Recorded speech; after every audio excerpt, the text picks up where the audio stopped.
बिस्मिल्लाहिर्रहमानिर्रहीम। अस्सलाम वालेकुम दोस्तों, मैं हूं खलील लहरी और आप देख रहे हैं लाइफ इज़ अ चैलेंज। दोस्तों, आज की रेसिपी जो मैं आपके लिए लेके आया हूं बहुत ज़्यादा स्पेशल है और मेरी दिल ख्वाहिश है कि ये रेसिपी मैं आप लोगों के साथ शेयर करूं। तो कौन सी रेसिपी है जो आज मैं आपके लिए लेके आया हूं, ये सीक्रेट जानने के लिए चलते हैं किचन में।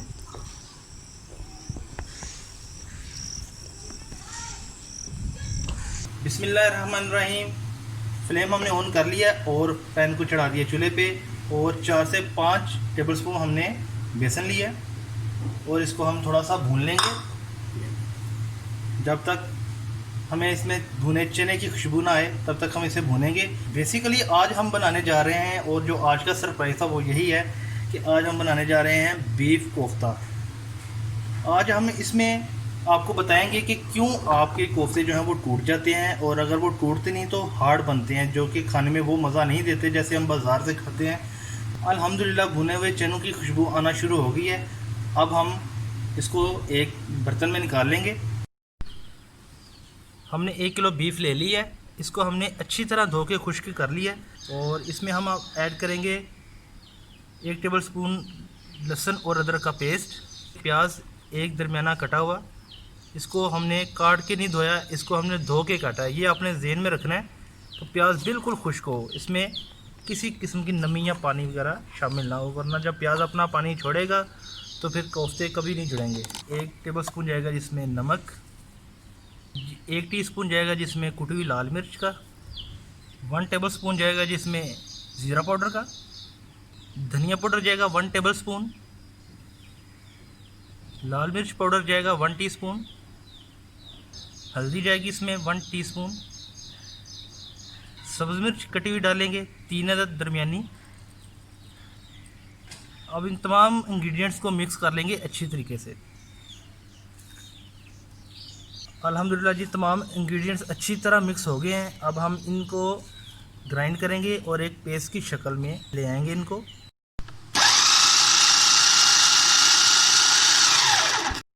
अल्हम्दुलिल्लाह देखें, कीमा हमने अच्छे तरीके से ग्राइंड कर लिया है। इसमें 1 अदद हम अंडा डालेंगे, बिस्मिल्लाह, ताकि हमारे कोफ्ते जो है वो टूटे ना।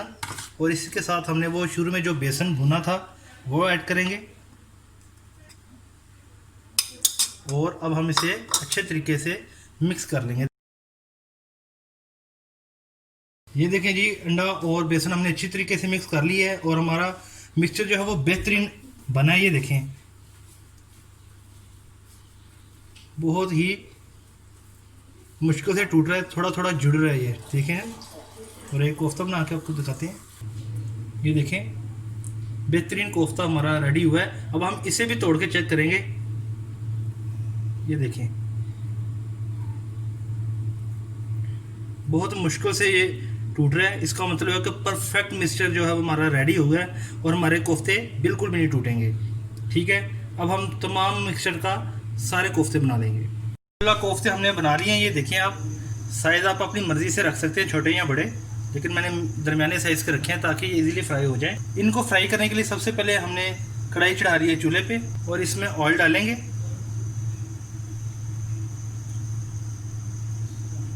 आप चाहें तो इसको डीप फ्राई कर सकते हैं, चाहे तो शैलो फ्राई कर सकते हैं। मैं इनको डीप फ्राई करूँगा। एक कोफ्ता डाल के हमने चेक किया, ऑयल अच्छे तरीके से गर्म हो गया।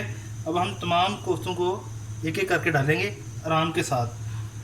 याद रखना है, आपने आंच मीडियम रखनी है, तेज़ नहीं रखनी। अगर तेज़ रखेंगे तो कोफ्ते बाहर से तो पक जाएंगे, अंदर से कच्चे रह जाएंगे। मीडियम हीट का ये फ़ायदा होगा कि वो सारे के सारे अंदर और बाहर से पक जाएंगे। ये देखिए, अल्हम्दुलिल्लाह कलर जो है वो चेंज होना शुरू हो गया है। अब हम इनको पलट लेंगे थोड़ा थोड़ा, ताकि दूसरी साइड से भी ये अच्छे तरीके से पक जाए। चेक करते हैं कि कोफ्ते रेडी हो गए हैं कि नहीं। अल्हम्दुलिल्लाह देखें, कलर चेंज होना शुरू हो गया है। अब हम इसे निकाल लेंगे।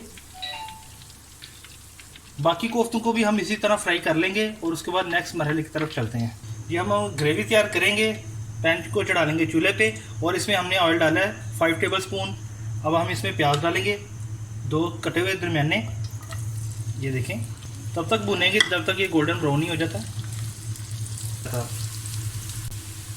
अल्हम्दुलिल्लाह प्याज जो है वो गोल्डन ब्राउन हो चुका है और इस स्टेज पे आके हम इसमें ऐड करेंगे 1 टेबल स्पून लहसुन और अदरक का पेस्ट। और इसको अच्छे तरीके से मिक्स कर लेंगे। आंच हमने मीडियम रखी हुई है।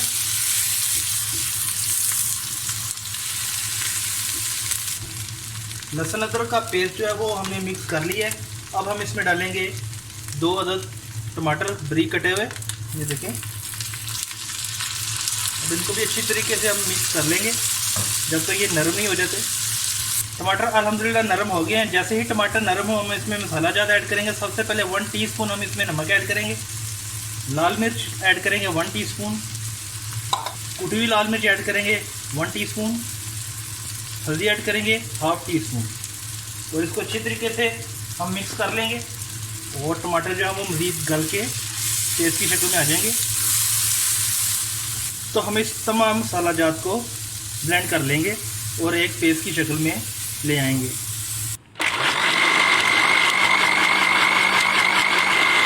जिस मटेरियल को हमने ब्लेंड किया है अब उस मटेरियल को हम इस कढ़ाई में ऐड करेंगे। ये देखें एक पेस्ट की शक्ल में ये आ गया। थोड़ा सा पानी डालेंगे इसमें। अल्हम्दुलिल्लाह मिक्सर जो है वो गर्म हो चुका है। हमने 5 मिनट इसको पकाया है। जैसे ये गर्म हो गया इस स्टेज पे आके हम इसमें दही ऐड करेंगे और दही आपने 1/2 कप लेना है। और हम दही को अच्छी तरीके से मिक्स कर लेंगे इसमें। ये देखें अब हम इसको थोड़ा सा और पकाएंगे तकरीबन 3 मिनट। दोस्तों अगर तो आपने ग्रेवी ज़्यादा बनानी है और शोरबा ज़्यादा बनाना है आपने, तो यही स्टेज है कि आप इसमें पानी ऐड कर लें। और हमने क्योंकि ज़्यादा बनाना है शोरबा तो हम इसमें डेफिनेटली पानी ऐड करेंगे। बिस्मिल्लाहिर्रहमानिर्रहीम। हमने 1 गिलास इसमें पानी ऐड कर दिया। थोड़ा सा दम पे रखेंगे ताकि पानी अच्छी तरीके से खुश्क हो जाए। अल्हम्दुलिल्लाह 3 मिनट हो चुके हैं। अल्हम्दुलिल्लाह बॉयल आ चुका है। 5 मिनट हमने इसे पकाया। अब हम कोफ्ते जो हैं वो ग्रेवी में ऐड करेंगे।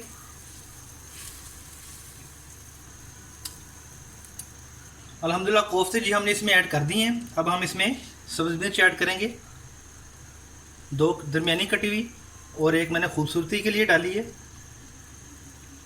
ये देखिए मिर्च को हमने ग्राइंड इसलिए नहीं किया ताकि हमारा जो ग्रेवी का मिक्सचर है वो स्पाइसी ना हो जाए। और आप स्पाइसी खाएंगे तो आप सब्ज़ मिर्च को मिक्सर के साथ ही ब्लेंड कर सकते हैं। और यहाँ पे हम कुछ मसाला जात ऐड करेंगे। 1 टीस्पून हम इसमें धनिया पाउडर ऐड करेंगे। इससे ये क्या होगा, एक तो धनिया की खुशबू आएगी और जो गोश्त की स्मेल है वो भी ख़त्म हो जाएगी। 1/2 टीस्पून हम इसमें काली मिर्च पाउडर ऐड करेंगे। 1/2 टीस्पून इसमें गरम मसाला जाएगा। अब हम तमाम मिक्सचर को, तमाम मसाला जात को अच्छे तरीके से मिक्स कर लेंगे ताकि हमारी ग्रेवी में तमाम मसाला जात का टेस्ट जो है वो शामिल हो जाए।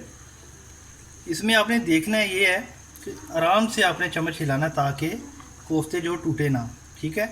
और यहाँ पे तमाम हम मसाला जात को मिक्स कर चुके हैं और अब हम इसको ढाँप के रख देंगे 4 से 5 मिनट के लिए। उससे ये होगा कि जो हमारे कोफ्ते हैं वो एक तो नरम हो जाएंगे और जो ग्रेवी है वो भी बिल्कुल परफेक्ट बनेगी। बिस्मिल्लाहिर्रहमानिर्रहीम। और आँच आपने तमाम प्रोसेस में मीडियम रखनी है। 5 मिनट हो चुके हैं और अब हम ढक्कन को उठाते हैं। देखिए अल्हम्दुलिल्लाह माशाल्लाह सुभान अल्लाह, बहुत ही ज़बरदस्त खुशबू आ रही है और कोफ्ते भी जो है हमारे वो नरम हो चुके हैं और फ्लफ़ी और जूसी बन गए हैं। इसको हम एक दफ़ा चेक कर लेते हैं। ये देखें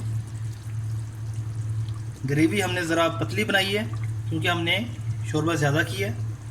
तो अब हम इसमें डेकोरेशन के लिए कुछ ऐड कर सकते हैं। धनिया पाउडर ऐड कर सकते हैं, धनिया ऐड कर सकते हैं या पुदीना भी आप ऐड कर सकते हैं।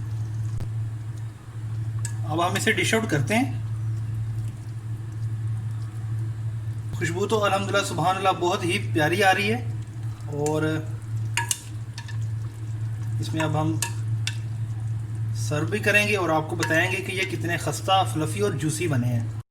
माशाल्लाह सुभान अल्लाह दोस्तों, बहुत ही ज़बरदस्त किस्म के कोफ्ते हमारे तैयार हो चुके हैं। तमाम प्रोसेस आपने देखा है और उम्मीद है कि आपने एक एक स्टेप को ध्यान से देखा होगा। आइए अब देखते हैं कि हमारे कोफ्ते किस तरह बने हैं। तो ये देखें अल्हम्दुलिल्लाह हाथ लगाते ही और चम्मच के लगते ही ये टूट गए हैं। ये देखें सुभान अल्लाह, जूसी और फ्लफ़ी बने हैं। उम्मीद है दोस्तों आज की रेसिपी आपको बहुत ज़्यादा पसंद आई होगी। और अगर तो आपको हमारी रेसिपी अच्छी लगी है तो कमेंट सेक्शन में ज़रूर बताइएगा और हमारे चैनल को लाइक, सब्सक्राइब और शेयर ज़रूर कर दीजिएगा। और इसी के साथ ही खलील सुलहरी को इजाज़त दीजिए। अपना बहुत सारा ख्याल रखिए, खुश रहें और खुश रखें। अल्लाह हाफ़िज़।